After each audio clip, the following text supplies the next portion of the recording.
मेरा नाम रमेश कुमार, गांव खरकड़ी माखवान, तहसील तोशाम, जिला भिवानी, हरियाणा का रहने वाला हूँ। रमेश जी, एक टमाटर की खेती, हालांकि लोग इस पर देखो, जो पारंपरिक खेती हैं, अगर इस एक साल को छोड़ दें या 2 साल को छोड़ दें, सरसों का भाव देख लो आप, थोड़ा बहुत गेहूं का भाव है, थोड़ा बहुत कपास का भाव है, प्रोडक्शन हालांकि नहीं है इतनी, फिर भी इनके भाव हैं, तो किसान कर्ज में धंसता चला जा रहा है। किसान की ज़रूरत बन चुकी है, क्योंकि जो ये ज़माना है आज, तकनीकों का ज़माना, खर्चों का ज़माना है। हर कोई चाहता है अपने मेरे बच्चे भी अच्छे स्कूल में जाएं और जो सुविधा भी मेरे को मिले। तो वक्त है ना, वक्त अपने आप सिखा देता है, कुछ अलग हट के कुछ ज़्यादा कमाया जाए।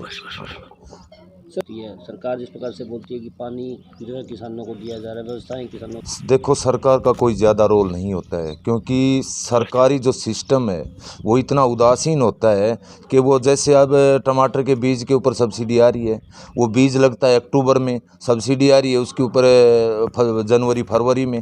किस तरह किसान लाभान्वित हो पाएंगे? क्योंकि प्रोसीजर ही ऐसे हैं, अगर उनके तहत गुजरेगा तो किसान कुछ नहीं कर पाएगा। अकेले सरकार के सहारे बैठकर किसान कुछ नहीं कर पाएगा।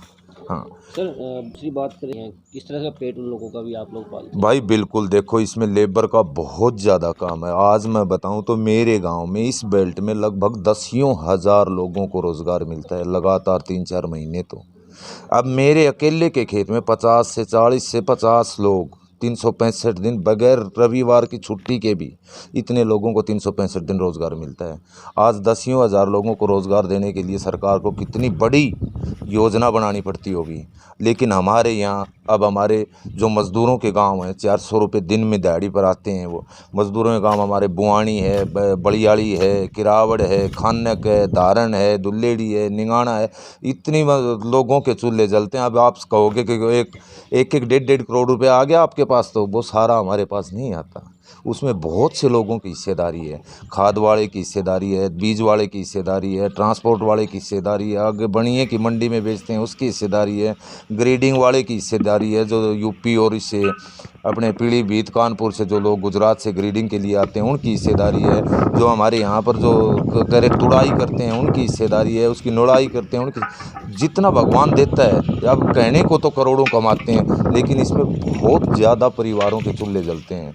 एक तो हम तो महज माध्यम बने हुए हैं, लेकिन ऐसी बात नहीं है कि हम भी और जो पारंपरिक फसलें हैं उनसे तो बेहतर रहते ही हैं। मैं मेरे किसान भाइयों को यही कहना चाहूँगा कि लीक से हट के जो पारंपरिक खेती हैं उनसे हट के कुछ नई चीज़ें अपनाइए, उनके बारे में जानिए, कौन सी फसल किस वक्त पर लगानी है, वो गर्मी की है, सर्दी की है। ज़्यादा दिक्कत यही आती है कि किसान ये नहीं समझ पाता, अगर आज मैं घिया तोरी पेठा लगाऊंगा तो वो नहीं बन पाएगा।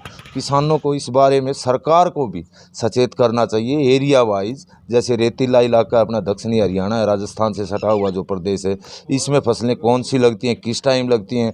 बाकी की जो पक्की ज़मीनें हैं, ये पूरा इस तरफ का थड़ करनाल पानीपत, वहाँ की ज़मीन अलग है, क्लाइमेट भी अलग है, पानी की व्यवस्था भी। एक दूसरी मैं सरकार से अपील करना चाहूँगा, अब समस्या ये आने लगी है कि ज़मीन का जो भूजल स्तर है वो बहुत तेज़ी से नीचे जा रहा है और किसान आतंकित है कि भविष्य में क्या होगा। अगर इसी तरह चलता रहा और ये नहर हमारी निंगाना कैनाल इतने दिन में, ये 3-3 महीने पानी नहीं आता, अगर नहीं आया तो हो सकता है लातूर और बुंदेलखंड की तरह लोगों को यहाँ से भी पलायन करना पड़ जाए। खेती तो छोड़ो, पीने के पानी का भी बहुत बुरा वो अनुमान है कि वो भी नहीं मिलेगा आने वाले 3-4 साल में, अगर हालात नहर इतनी आती रही और बारिश कम होती रही तो। आनंद कुमार जी, क्या कहेंगे अगर बारिश की बात करें? भाई, बारिश हुई तो रात में आंधी के साथ हुई, लेकिन किसानों के लिए अच्छी बात है कि ये मतलब कुछ राहत मिली है लू की थपेड़ों से भी, और कुछ सब्जी लगा रखी थी वो जड़ों लाग रही थी, लेकिन ये कुछ राहत मिलेगी।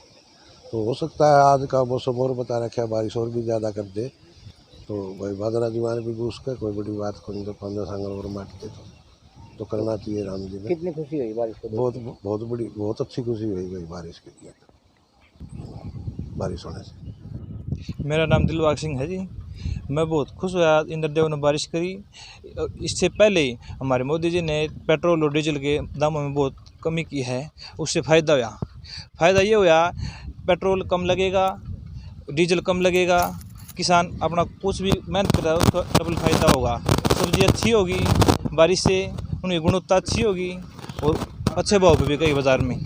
माना जा सकता है कि इंद्रदेव जो है ना एक किसानों के लिए एक राहत की सांस ली है। हाँ, इंद्रदेव ने बहुत अच्छा काम किया, इसकी बहुत ज़्यादा ज़रूरत थी और भी ज़्यादा बारिश कर जाएगी। हम यह आस करेंगे और ज़्यादा बारिश करें और ज़्यादा फायदा हो, बढ़िया फसल होगा, जो फसल हुआ है बढ़िया हो जाए। मेरा नाम अजमेर। बारिश से गर्मी कम हुई है, पेट्रोल डीजल के दाम कम होने में आम जनता को राहत इससे फ़ायदा हुआ है। तो बारिश का कितना फायदा, कितना बचत हुई है? बारिश से डीजल बचा है और पैदावार भी। किसान ने मजबूर होकर कदम उठाना पड़ा है, क्योंकि लगातार जिस प्रकार से वो अपनी पुरानी पद्धति के हिसाब से खेती करता रहा था, तो आज पूरे मैं मानता हूँ कि पूरा हरियाणा किसान उसके जो जिसने भी बैंक से लोन ले रखा है या सारे कर्जबान हो चुके हैं। अब सरकार की तरफ नज़र उठा के देखा उन्होंने, सरकार की तरफ से ऐसी कोई उन्होंने जो उम्मीद थी वो पूरी हुई नहीं उनकी। तो उसके बाद में रमेश और अनिल जैसे किसानों ने इसकी शुरुआत करी, और मैं मानता हूँ कि रमेश जैसे किसान जो आज इस दूसरी खेती की तरफ जा रहे हैं, सब्जी की तरफ जा रहे हैं, और उन्होंने प्रयोग किया, कठिनाई बहुत उठानी पड़ी, पानी दूर दूर से ले आए, उसके बाद कामयाबी मिली। तो मैं तो यही कहना चाहता हूँ कि सभी आदमियों को इनसे प्रेरणा लेकर, और जितने हमारे किसान भाई उनसे ख़ास तौर पर मेरा अनुरोध है कि किसान इस तरीके से मजदूरी, क्योंकि किसान की जैसे जो खेती थी पुरानी उसमें मजदूरी ख़त्म हो गई थी क्योंकि मशीनें आ गई थी। अब ये टमाटर की सब्ज़ी की एक ऐसी उत्पादन होता है किसान के द्वारा, इसमें बहुत ज़्यादा मजदूरी मिलती है, और इस एरिए में जिस प्रकार इन टमाटर बोया है तो कम से कम मैं मान के चलता हूँ, मेरे अनुमान से 8-9 हज़ार आदमी को रोज़गार ही मिला है।